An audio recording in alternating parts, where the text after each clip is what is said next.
Les amis, bienvenue, j'espère que vous allez tous très bien et très content de vous retrouver pour cette nouvelle vidéo. Qui a fait le meilleur mercato en Europe? Alors, il y aurait beaucoup de clubs à considérer, mais j'ai restreint la sélection à 15 clubs européens qui ne sont pas en Ligue 1 parce que j'ai déjà fait cette vidéo pour la Ligue 1. Elle est sortie il y a quelques heures ou hier en fonction de quand je publie celle-ci. Mais qui a fait le meilleur mercato de Ligue 1 et chaque mercato de Ligue 1 noté sur 20, ça c'est déjà sorti. Aujourd'hui, on fait la même chose en Europe. J'ai sélectionné ceux qui sont pour moi les 15 clubs européens les plus intéressants. Forcément, il y a des exclus, il faut faire des choix. Mais on aura l'occasion cette saison de parler de tout le monde, je sais pas, mais plus de monde encore que ces clubs-ci. Bref, on est parti avec l'Inter de Milan. C'est mon premier sur la liste, j'en ai pris 4 en Italie. L'Inter de Milan, ce que je vais dire, c'est que la première chose qui est assez forte, c'est que Skriniar reste. Évidemment, on a suivi le dossier, il était très lié au Paris Saint-Germain. Gros choix de la part de l'Inter. Refuser des offres qui étaient autour de 70 millions d'euros, un joueur qui vraisemblablement n'était pas contraint de départ, pour t'assurer les services de ce qui est un de tes piliers, un de tes très très gros joueurs. Moi j'aime ça parce que non seulement sportivement c'est essentiel pour l'Inter de mon point de vue, mais aussi ce que ça signifie, tu peux résister aux gros chèques, ton club n'est pas toujours à vendre.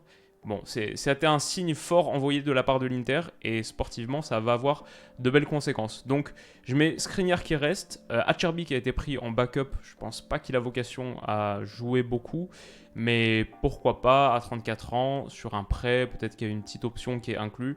Voilà, encore une fois, je suis spécialiste d'aucun club, donc n'hésitez pas à prolonger si vous souhaitez dans les commentaires, si vous avez plus d'infos, si vous êtes supporter interiste par exemple. Mais bon, Acerbi, pourquoi pas? Ça peut être une option supplémentaire, même si a priori pas vocation à jouer.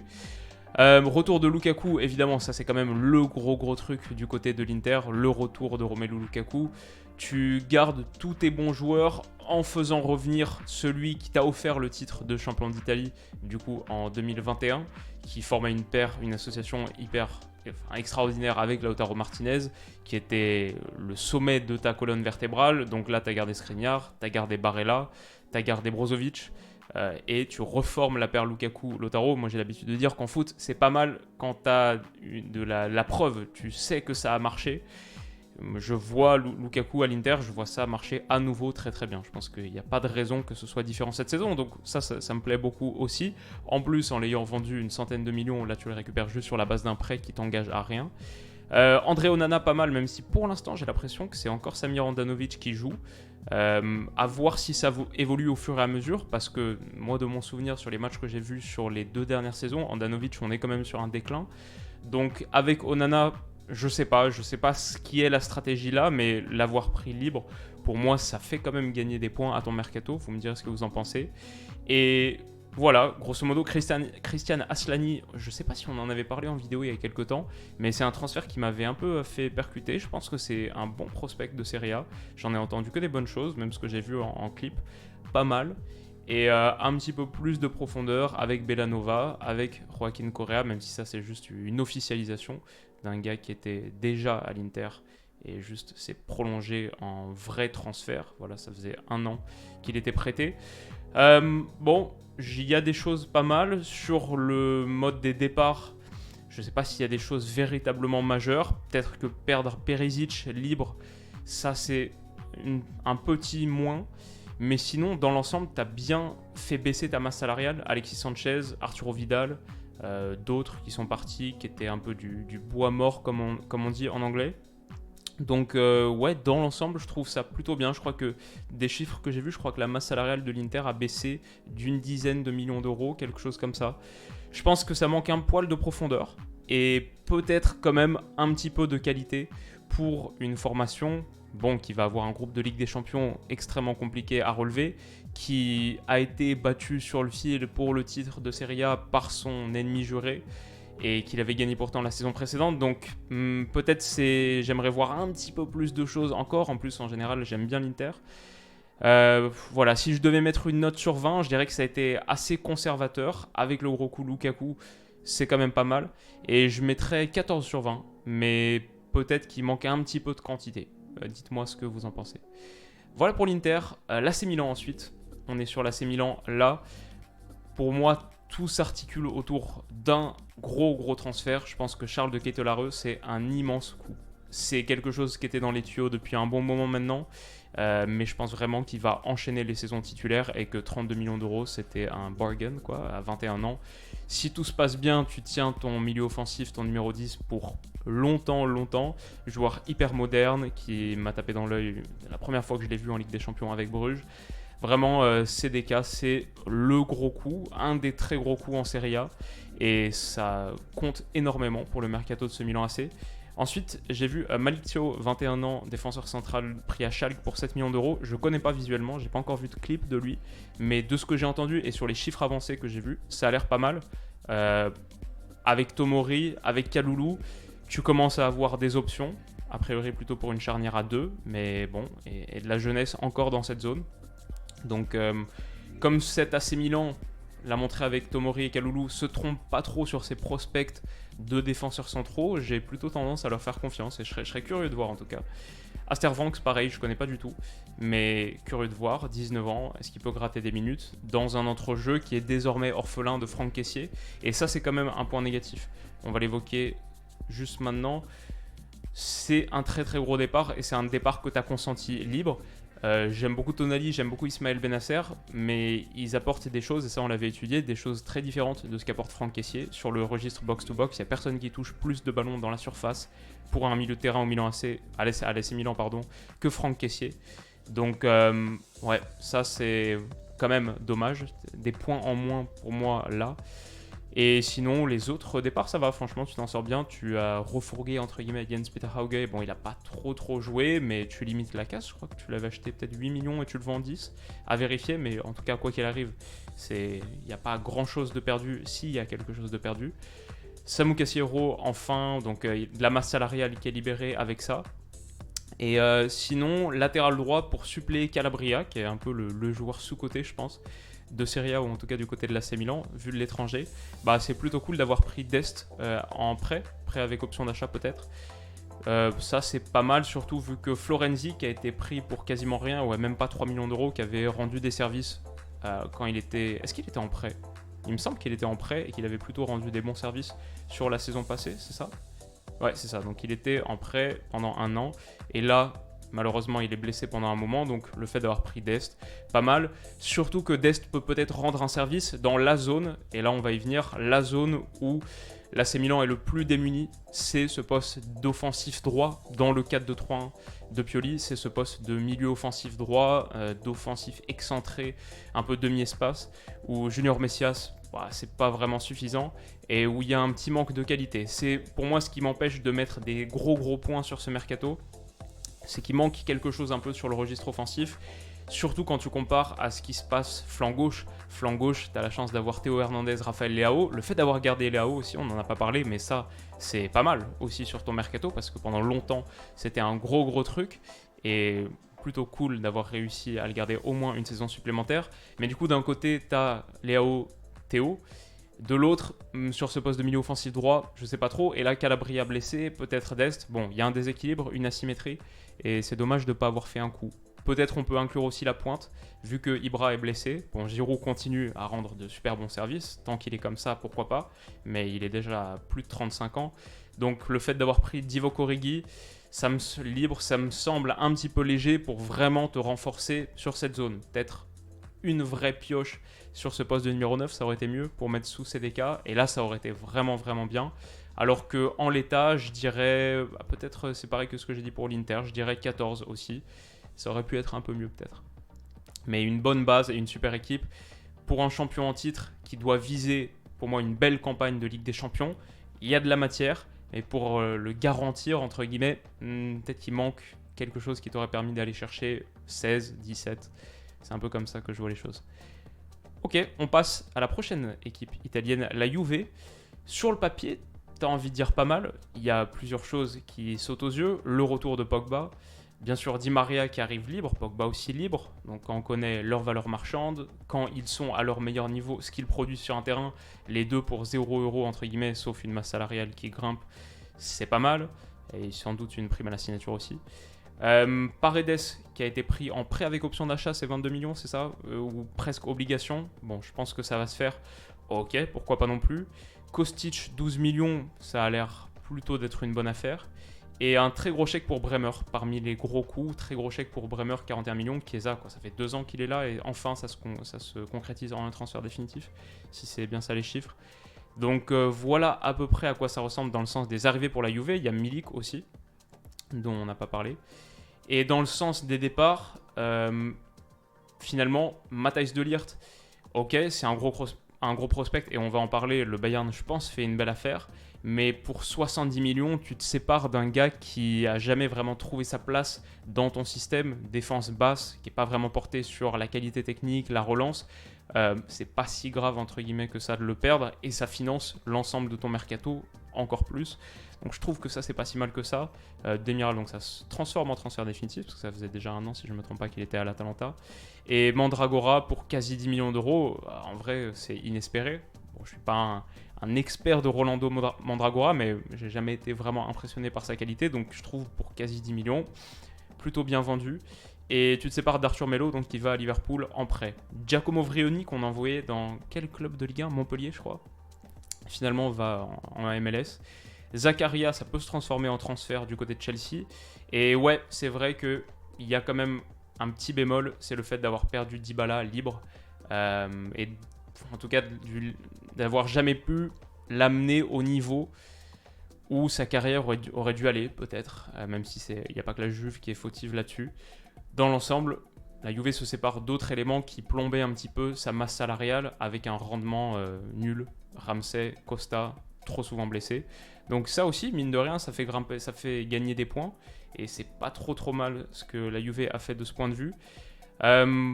Du nettoyage salarial, le problème peut-être c'est qu'il y a encore des zones qui n'ont pas été renforcées. Quand tu regardes Rabiot, Alexandro qui sont toujours là, et la Juve qui n'a pas mieux vraiment sur ses positions, c'est un peu un problème. Le poste de latéral gauche et même celui de latéral droit, en qualité comme en profondeur, il manque beaucoup de choses, je trouve, et c'est tellement important dans le foot moderne en plus. Donc quand on voit le foot qui est pratiqué par Massimiliano Allegri, qui est un petit peu réducteur et conservateur, si tu avais de meilleurs latéraux, peut-être tu pourrais faire de meilleures choses. Et ouais, bon, il y a Andrea Cambiasso qui a été pris au Genoa. Ça, c'est un transfert définitif. Donc, à voir ce que ça peut donner. Mais dans l'ensemble, je dirais que c'est correct, avec pourtant encore des zones qui doivent être renforcées depuis longtemps et qui ne le sont pas. Et comme c'est la Juve, tu demandes plus. Je vois un effectif qui est correct, mais on parle quand même de la Juve. Donc, si tu veux retourner sur le toit de la Serie A, faire une belle campagne de Ligue des Champions enfin, mon ressenti c'est que il manque encore de la qualité et de la quantité. Même s'il y a des choses qui ont été faites d'intéressantes, j'ai du mal à aller plus haut que 11-12. Et peut-être que je mets 12, parce que quand même Pogba, Di Maria, je pense que ça peut donner de bonnes choses, même si avec l'affaire Pogba en ce moment, on verra. Mais je suis toujours pas hyper optimiste non plus sur la saison, parce que je vois un foot qui est pratiqué, qui est parfois un peu faible, et je sais pas si ça peut vraiment s'améliorer donc, avec l'effectif actuel.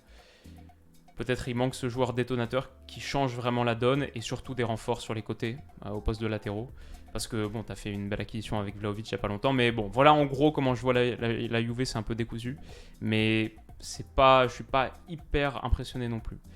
Le Napoli, franchement, ça on en parle depuis un moment. Le Napoli c'est pas mal, c'est quand même une équipe qui a perdu sur ce mercato estival Kalidou Koulibaly, il est où, Lorenzo Insigne, David Ospina, 3 trentenaires, et on peut ajouter Dries Mertens qui est un peu plus bas là, 4 trentenaires qui sont ta colonne vertébrale depuis si longtemps. On peut ajouter aussi Fabian Ruiz donc, qui est parti. Naples change totalement, toute l'ossature a été démantelée et tu reconstruis quelque chose de nouveau.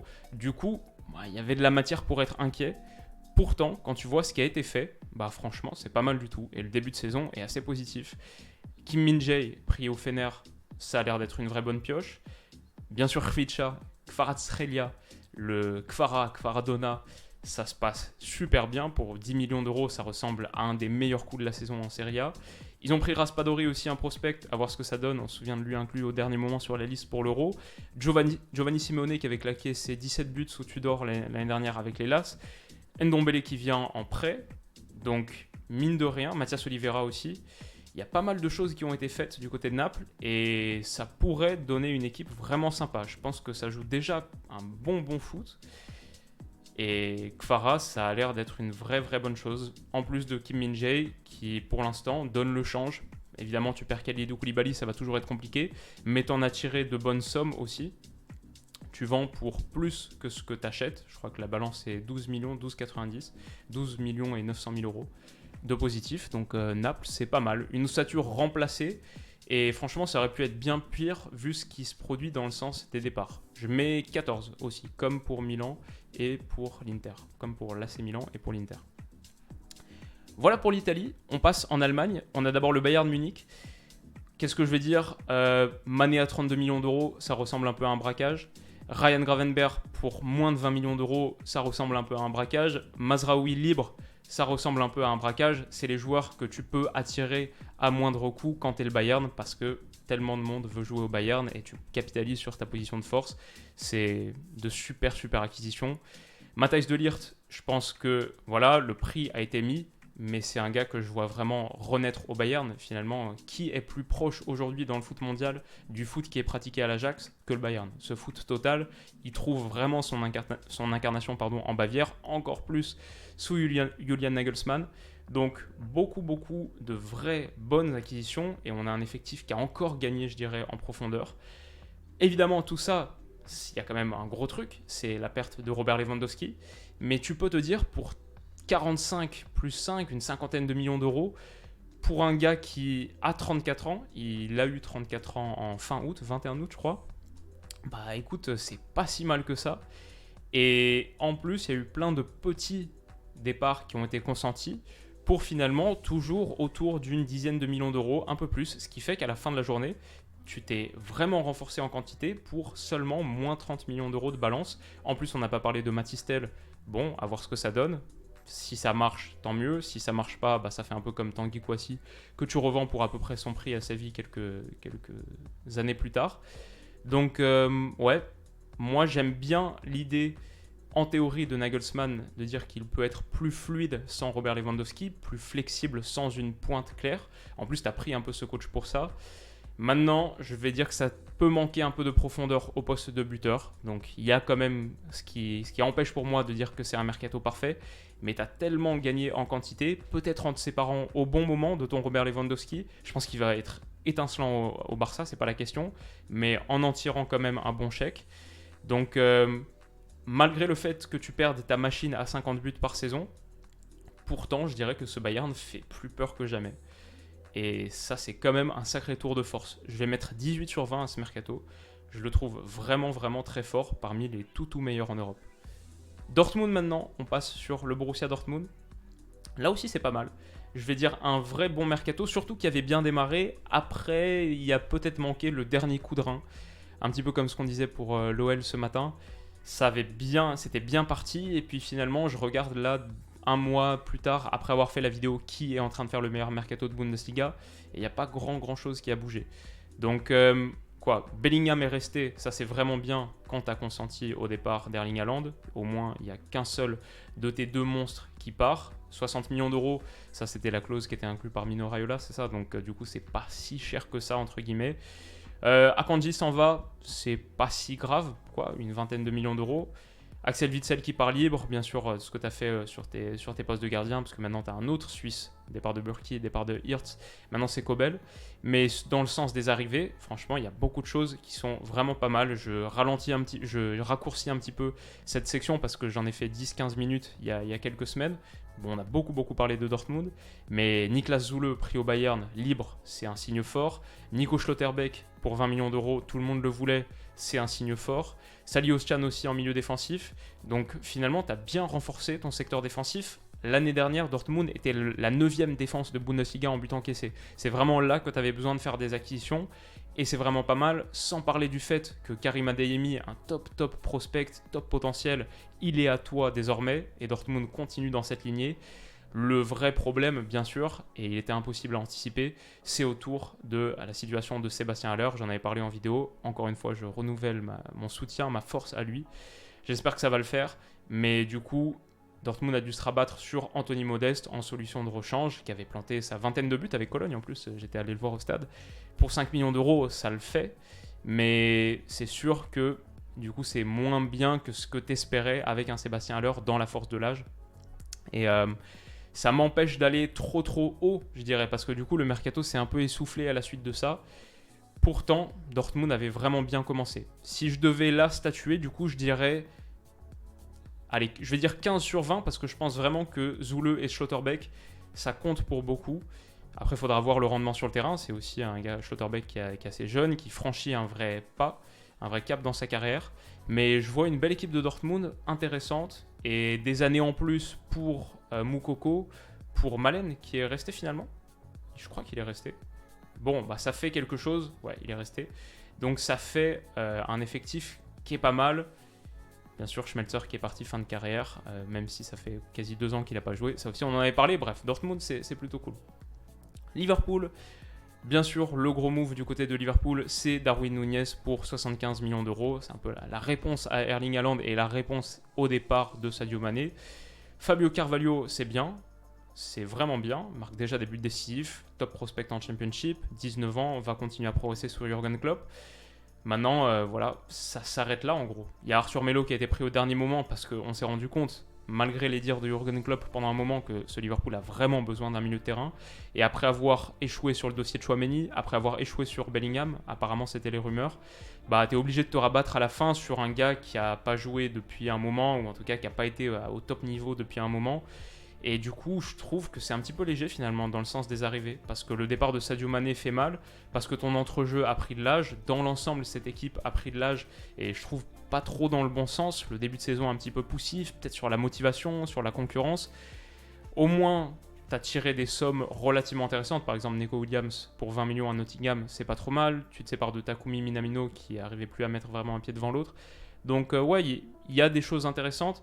Mais je trouve que cette équipe, parce qu'on parle de Liverpool, une équipe qui doit prétendre au dernier carré de Ligue des Champions et au titre en Première Ligue, qui joue le top 2 chaque saison, bah du coup je trouve que ça ne s'est pas assez renforcé.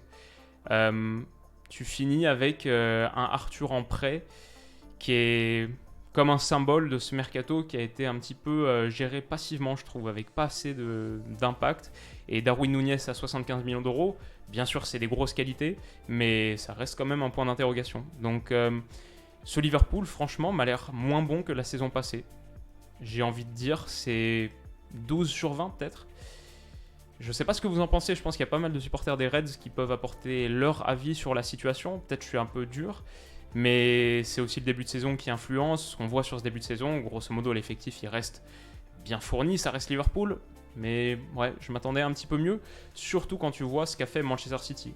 Manchester City...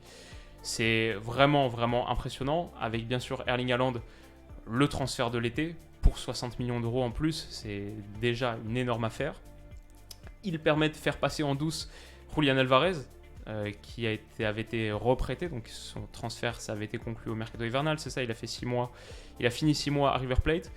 Calvin Phillips pour compenser à terme le départ de Fernandinho, Sergio Gomez aussi pour celui de Zinchenko, à Arsenal. Un petit peu de profondeur en plus avec Manuel Akanji et 3 beaux chèques, mine de rien, pour, on le voit ici, pour Sterling, pour Jesus et pour Zinchenko. T'es à quasi 140 millions d'euros, un peu plus de 140 millions d'euros même, juste avec les 3, pour des gars qui ont énormément de qualité, on le voit à Arsenal, mais qui n'étaient pas essentiels, qui n'étaient pas des joueurs absolument essentiels, toujours titulaires en tant que 11, inamovibles. Non, il n'était pas ça. Et même Raheem Sterling, peut-être que son temps était passé à Manchester City, qu'il fallait faire autre chose. Donc finalement, pour la somme que tu récupères, je trouve que tu t'en tires vachement bien. C'était pas des joueurs vraiment, vraiment essentiels. Même s'ils rendaient des services, et ce Manchester City a besoin d'un gros effectif, voilà, on peut mettre toutes les nuances qu'on veut. Pour 140 millions d'euros, sans avoir cédé un joueur fondamental, c'est pas mal. Et c'est ce que Man City peut faire. Bernardo Silva a été gardé, évidemment, ça compte pour beaucoup, beaucoup de choses. Un accord de principe avec Guardiola pour le prolonger jusqu'en 2025 aussi. Même si là c'est écrit 2023, je crois en début d'été ça parlait d'un accord de principe 2025. Ça aussi c'est un gros coup de l'intersaison. C'est peut-être le meilleur mercato de tous. Et on le voit avec ce départ de fou furieux d'Erling Haaland. Il n'y avait pas besoin de faire tant de retouches que ça. mais vraisemblablement City a ajouté peut-être la pièce manquante, celle qui va enfin lui permettre de franchir un cap, et on l'espère pour eux, leur numéro 10 pendant 10 ans peut-être. À voir comment tout ça se développe, il y a vraiment un truc intéressant avec Kylian Mbappé aussi, j'en parlais avec Stan dans une émission, c'est... On a eu ce classico Real-Barça, Messi-Ronaldo. Peut-être que le duel des années 2020, avec Haaland qui signe à Manchester City, avec Mbappé qui reste au Paris Saint-Germain, c'est un peu ce duel du Golfe, quoi. Qatar, Émirats Arabes Unis. Je ne sais pas si ce sera ça, la narrative, l'histoire des années 2020, mais Man City a mis les cartes de son côté pour que ce soit ça. Et peut-être que ça le deviendra. En tout cas, très très bon mercato. Peut-être Calvin Phillips, tu l'as un petit peu surpayé et la perfection n'existe pas, c'est ce qui m'empêche de mettre 20 sur 20, mais c'est pas loin. Je vais mettre 18 sur 20, comme pour le Bayern. Ok, pour Manchester City, Manchester United maintenant, de l'autre côté de Manchester, ça c'est quand même un mercato particulier. Ils ont sorti le chéquier, ça c'est indéniable, mais ils se sont aussi indéniablement renforcés. C'est payé très très cher, mais Anthony, ok, c'est 100 millions d'euros, c'est très cher, mais mieux vaut l'avoir que ne pas l'avoir. On en a parlé pas mal sur la chaîne d'Anthony, on l'a vu au stade, à la Johan Cruyff Arena. Ouais, Anthony, c'est vraiment pas mal, et même si comme Casemiro, c'est très cher payé pour un joueur de 30 ans, Casemiro, mieux vaut l'avoir que ne pas l'avoir. Lisandro Martinez, c'est cher, une 60aine de millions d'euros, mieux vaut l'avoir que ne pas l'avoir. Et on a vu la charnière qu'il commence à former avec Varane, il a totalement ringardisé Maguire, et je pense que c'est une bonne chose pour Manchester United. Bah ça c'est très très bien. Le fait que Rabiot ça se soit pas fait, c'est aussi je pense tu gagnes un point en plus sur ce mercato. Christian Eriksen libre, pourquoi pas, ça offre un peu de profondeur, même il est titulaire en ce moment aux côtés de McTominay. Et Tyrell Malacia, le fait d'avoir pris Tyrell Malacia, on l'a vu, il attaque fort. Ta ligne de 4 a été significativement renforcée ici. Peut-être tu peux prendre un latéral droit en plus, même si Diogo Dalot fait un bon début de saison. Tu peux toujours faire plus, mais pas mal de choses qui ont été faites et beaucoup de bois mort qui est parti aussi. La page Paul Pogba, pardon, qui est enfin tournée, c'est bien, mais Lingard, c'est fini, Matip, c'est fini, Cavani, c'est fini, Alex Telles qui est prêté, Eric Bailly qui est prêté, Andrés Pereira qui est vendu. Donc ta masse salariale a été bien allégée de ce point de vue-là, ce qui t'a permis de faire de belles acquisitions là, bien sûr. Eric Ten Hag, c'est une très bonne pioche, on n'en a même pas parlé, mais c'est une très bonne pioche. Je pense juste que le mercato, il peut manquer un poil de cohérence. Disons que tu as pris tout ton matériel, tu l'as pris pour Eric Ten Hag, quasiment, à part Casemiro, où là j'ai un peu plus de mal. Pour moi, ça rentrait pas vraiment dans l'idée de ce que j'imagine d'Eric Ten Hag, mais bon, il y a peut-être une raison, même peut-être que lui l'a demandé, ce que je veux dire. Mais tu as pris tout ton matos pour un coach, bon, il y a intérêt à ce que ça marche du coup. Et c'est ça qui empêche de monter peut-être trop haut sur la note. Ce qui empêche de monter trop haut sur la note, c'est aussi la note, l'addition qui est hyper salée. On est sur moins 226 millions de balance. Mais tu t'es renforcé. Et tu t'es renforcé sans avoir l'argument de la Ligue des Champions. Ça doit aussi compter pour quelque chose. Du coup, avec toutes ces recrues, et avec le début de saison que fait Manchester United qui se reprend bien post-Brentford, je suis sur entre 14 et 15. Et je vais dire 15 parce que... Oula, c'est un peu gros ça. Je vais dire 15 parce que j'aime bien Anthony. Et même s'il est cher payé, je pense qu'il faut relativiser et se dire que pour United, ces sommes, elles ne sont pas comme pour les autres en fait. Et United a vraiment besoin de retrouver le top 4 sportivement. Je pense qu'ils ont fait un pas dans la bonne direction par rapport à cet objectif. Tottenham maintenant. Tottenham, c'est intéressant. Richarlison, bien sûr, pour épauler Son, Kane et Kulusevski, le trio qui a super bien marché sur la deuxième partie de saison dernière. Bah, moi, je trouve que c'est bien. C'est ok, il n'arrive pas forcément en tant que titulaire et 58 millions d'euros, objectivement, c'est cher. Mais une équipe qui prétend au top 4 et qui veut solidifier sa position dans cette zone, elle doit avoir de la profondeur. Et Richarlison, il t'apporte quelque chose en plus. C'est pas le top talent de Première Ligue, mais il t'apporte quelque chose en plus que les autres n'ont pas. Il t'apporte de la profondeur. J'aime bien cette pioche. Et encore une fois, le prix, je crois qu'il ne faut pas trop regarder ça quand tu regardes les équipes de Première Ligue. Elles opèrent dans une logique qui est un peu différente. Christian Romero, bon, il est déjà là, c'est juste l'officialisation de son transfert. Mais du coup, Richarlison pour épauler Son, Kane et Kulu, pour moi, c'est oui. Bissouma, c'est un grand oui. En plus, 30 millions d'euros, je pense que franchement, ça va pour la qualité qu'il t'apporte. Perisic en piston, où est-ce qu'il est là, libre, c'est un très très grand oui aussi. De la profondeur, de l'expérience et même de la qualité dans le 11, oui. La vente de Bergwijn, elle est un petit peu plus bas. Pour 30 millions d'euros, un peu plus de 30 millions, à l'Ajax en plus, qui n'est pas forcément l'équipe qui paye la plus cher. Ça aussi, je trouve que c'est un oui pour un gars qui t'apportait plus tant que ça, qui te servait plus tant que ça. Et enfin, on a sur les côtés Destiny Udogie, pris à l'Udinese, qui était un des top prospects de Serie A la saison passée, et Jed Spence de l'autre côté. Le truc, c'est que Udogie a été reprêté à Udinese. Spence, on va voir. Bon, il est encore jeune. On va voir s'il peut franchir le cap tout de suite Première Ligue. C'est un peu tes latéraux pour l'avenir. Donc, c'est bien. C'est sans doute un mercato qui va servir. Mais sur la qualité, là, tout de suite, qu'a Tottenham dans cette zone, c'est ça qui m'inquiète un petit peu. Je pense qu'on n'a pas parlé non plus de Clément Langlais. Clément Langlais, pour moi, là, c'est plutôt non. C'est du backup, mais c'est pas vraiment au niveau titulaire. Et du coup, l'effectif a de la qualité, mais il y a encore des grosses zones de faiblesse, je trouve, du côté de Tottenham, qui auraient pu être adressées cet été et qui l'ont pas été. Tu vas recommencer la saison avec vraisemblablement Dyer et Davies titulaires sur ta ligne de défense. C'est pas suffisant. Emerson, c'est toujours ton piston droit titulaire. Sur les performances récentes, c'est pas suffisant. Bissouma, on va voir s'il s'impose devant Bentancur et Skip. Si tu comptes vraiment là-dessus, je pense, pour passer un cap sur la qualité. Parce qu'à part Højbjerg, peut-être Tottenham manque aussi un poil de qualité dans cette zone. Pour produire plus avec ballon, pour être plus protagoniste. Du coup, c'est bien, mais j'aurais aimé encore mieux, en fait, je pense. Pour 170 millions, là, sur le renfort à court terme, surtout sur la ligne défensive. Je trouve que la ligne défensive, le secteur offensif, il est top, mais la ligne défensive, ça reste encore un petit peu léger. Et je veux dire, dans l'ensemble, du coup, c'est un mercato correct, avec des coûts pour l'avenir. Mais quand tu fais ça, quand tu fais moins 130 millions d'euros, peut-être que tu veux un poil plus de qualité court terme. Allez, un défenseur central vraiment de top niveau, ça aurait été pas mal, je pense. Et du coup, je vais dire Tottenham, c'est 13 sur 20. C'est pas mal, mais un peu plus, ça aurait quand même été mieux. Manchester City, on l'a dit. Chelsea, on passe du côté de Chelsea. Chelsea, c'est l'équipe qui a sorti le chéquier. Je pense que c'est l'équipe dans le monde qui a le plus dépensé. 282 millions d'euros. Wesley Fofana, bien sûr, pour 80. Pour 7 ans, pour moi, c'est oui. Cucurella, pour 65 millions d'euros, c'est cher, mais pour moi, c'est oui. C'est un vrai bon renfort que tu fais sur cette zone. Kalidou Koulibaly, pour le coup, c'est pas si cher que ça par rapport à sa qualité, même s'il connaît des difficultés d'intégration en Première Ligue. On l'a vu sur ses premiers matchs. Je pense que ça va aller. Et du coup, pour moi, c'est oui.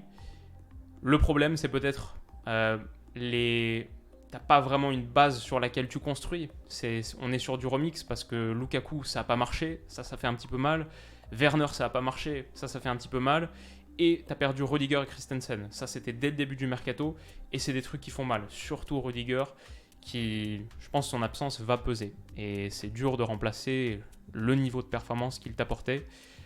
Billy Gilmour part, moi je trouve c'est un peu dommage. Après, il s'est jamais vraiment imposé à Chelsea. Je pense que Tourelle a fait le choix entre lui et Conor Gallagher sans doute. Si tu devais en garder un des deux, il a pris celui qui a plus d'expérience en Première Ligue, qui revient de Crystal Palace et qui a montré vraiment de belles choses, même si là sur le début de saison il y a encore des petites erreurs et de la naïveté, surtout sur le carton rouge.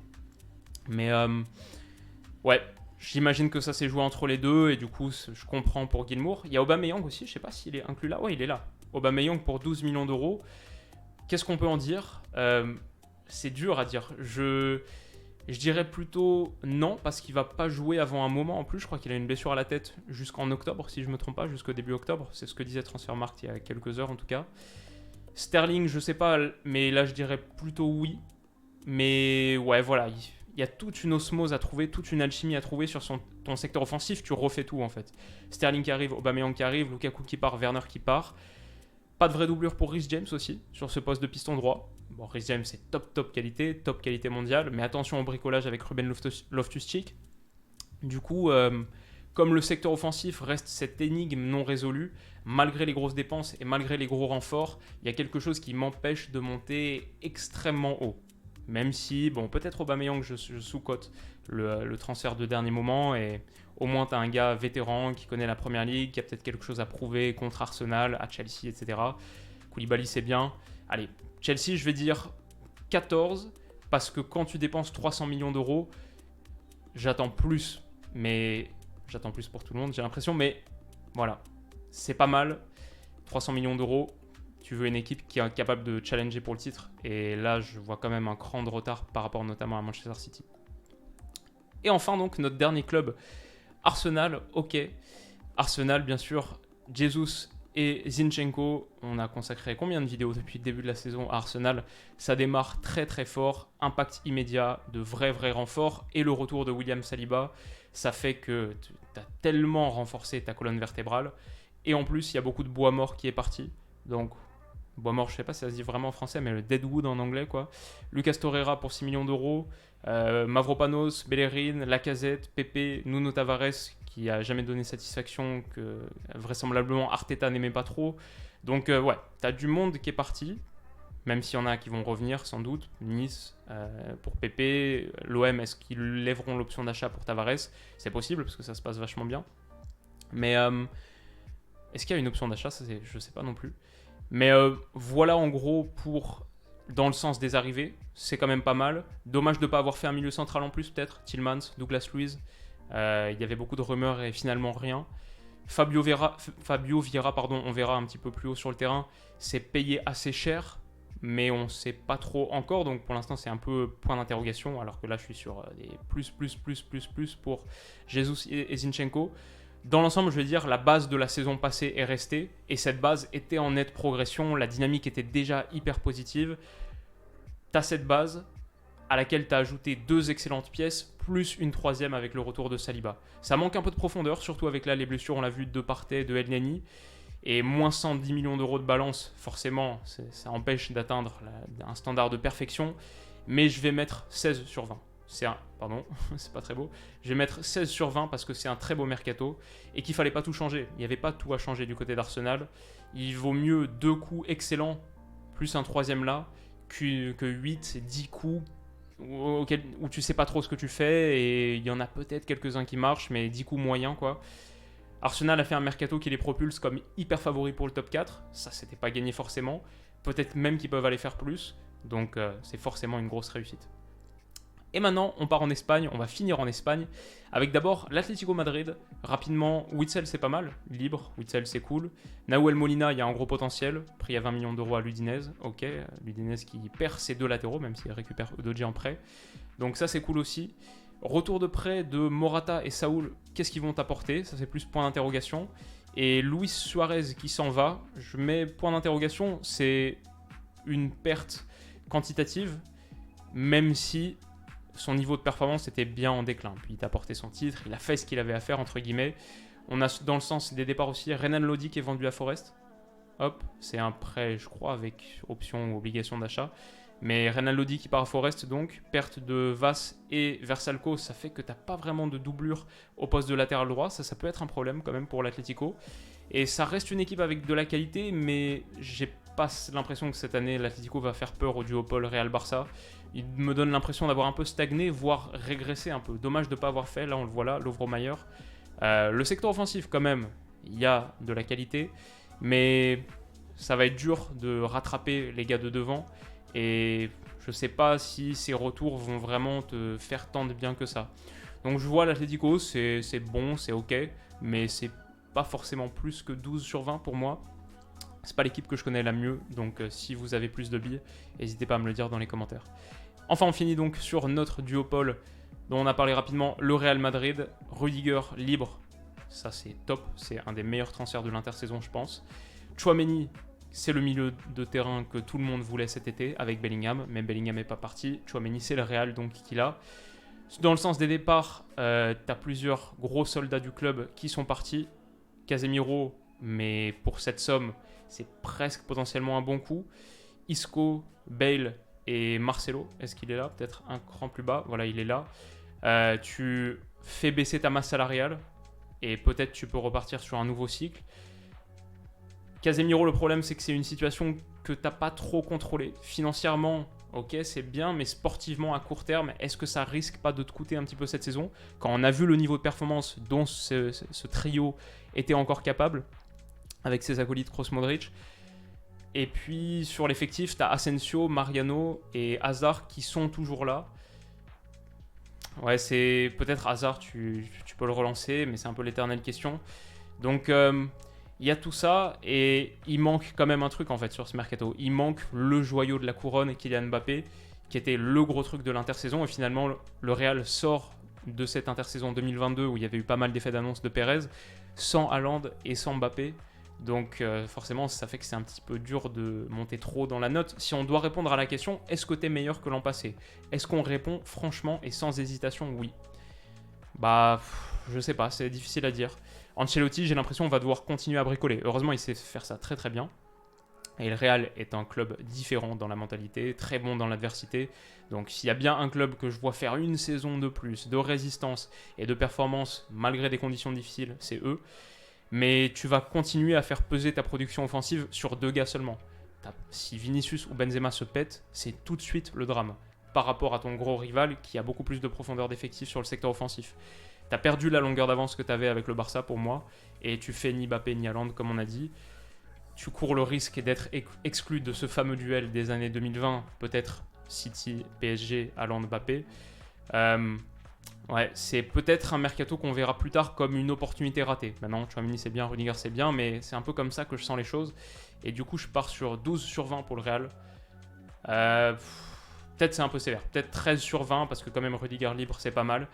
Mais opportunité ratée et élan, écart avec le Barça perdu. Parce qu'on parle du Barça, et on finit donc par le Barça. Voilà, Robert Lewandowski pour 50 millions d'euros, ça change tout.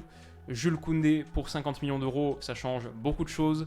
Et Rafinha pour 58 millions d'euros, t'ajoutes tellement de profondeur, en plus de Kessié, en plus de Christensen, Bellerin qui a été pris, ça à voir, on s'enflamme moins parce qu'il y a beaucoup de choses à prouver. Mais ouais, cette équipe s'est tellement renforcée. Dembélé qui a été prolongé aussi. Pas mal de bois mort qui s'en est allé, mine de rien. Donc Mingueza, Pierre-Emerick Aubameyang, Puig, Braithwaite, Dani Alves. Ouais, il y a une masse salariale qui a été aussi un petit peu nettoyée de ce point de vue-là. Clément Langlais, peut-être qu'il va revenir. Serginho Dest, peut-être qu'il va revenir. Umtiti, peut-être qu'il va revenir. Mais voilà, il y a des choses qui sont bien de ce point de vue-là. Et Marcos Alonso aussi, qui n'a pas encore été officialisé. Je crois que c'est pour ça qu'il n'est pas là, sauf si je l'ai raté. Ça, pour le coup, je suis un peu moins convaincu, mais on verra. Pas de vente de Frenkie de Jong. Sportivement, je trouve que c'est une bonne chose. Même s'il ne sera pas forcément titulaire devant, évidemment, Busquets, Gavi, Pedri. Par contre, financièrement, ça coûte parce que tu finis sur cette balance à moins 115 millions d'euros. Et ce que le Barça a fait sportivement et à court terme pour ce mercato, c'est top. Ils ont immédiatement résorbé l'écart. Pour moi, le Real n'est plus favori à sa propre succession en Liga. C'est égal, quoi. Mais quel sera le coût sur les années à venir ? C'est forcément ça la question. Pour le Real, on va regarder ce mercato 2022 et on va se dire, est-ce que c'était pas une opportunité ratée? Et pour le Barça, on va regarder ce mercato 2022, peut-être dans les 10 ans, on se dit, c'est là que tout s'est délité parce qu'il y a juste trop de leviers qui ont été activés. Et c'est ce qui m'empêche d'aller très très haut. Maintenant, si on fait abstraction un peu de ces considérations économiques et qu'on se dit que Laporta, c'est ce qu'il fait, ok, pourquoi pas. Et qu'on regarde vraiment le court terme et à quel point l'effectif a été amélioré, bah là c'est 17 sur 20, quoi. C'est top. Il y a quelques zones où ça aurait pu être un petit peu mieux sur le secteur défensif. Mais franchement, ouais, ça c'est une équipe qui s'est hyper renforcée. La prolongation de Dembélé, si Fati fait une saison sans blessure, Barça va faire une très très belle saison. Voilà, on s'arrête là-dessus. C'est tout ce que j'avais à dire sur mon top 15 européen. On aurait pu parler de d'autres clubs. Là, bien sûr, la Roma, la Lazio, Benfica, Ajax. Il y a tellement de clubs qu'il faut mentionner. Mais on aura l'occasion de le faire cette saison en parlant un petit peu de Ligue des Champions, d'autres compétitions européennes aussi. Si celle-ci vous a plu, n'hésitez pas à mettre un petit pouce bleu. Parfois, c'est un petit peu décousu parce que c'est dur de s'enregistrer pendant 45 minutes d'affilée et de garder le même niveau d'énergie. Aussi, je dois dire, je suis ce mercato tous les jours comme quelqu'un qui suit le foot. Mais il y a forcément des trucs que tu rates, il y a forcément des zones d'ombre dans mon analyse. Comme je dis, moi je suis expert de rien, j'ai qu'un seul club, l'OL, c'est le seul sur lequel je me sens extrêmement compétent. Le reste, je me dis, ça va, je regarde, j'ai 2-3 trucs à dire, mais je ne saurai jamais autant de choses qu'un supporter, qui est la personne qui connaît le mieux son club. Si vous êtes dans ce cas de figure, un supporter d'un de ces 15 clubs, n'hésitez pas à me faire part de vos impressions dans les commentaires, à être un petit peu magnanime dans votre jugement de cette vidéo. Et on se retrouve très vite pour la prochaine. Passez un excellent week-end et à bientôt. Bisous.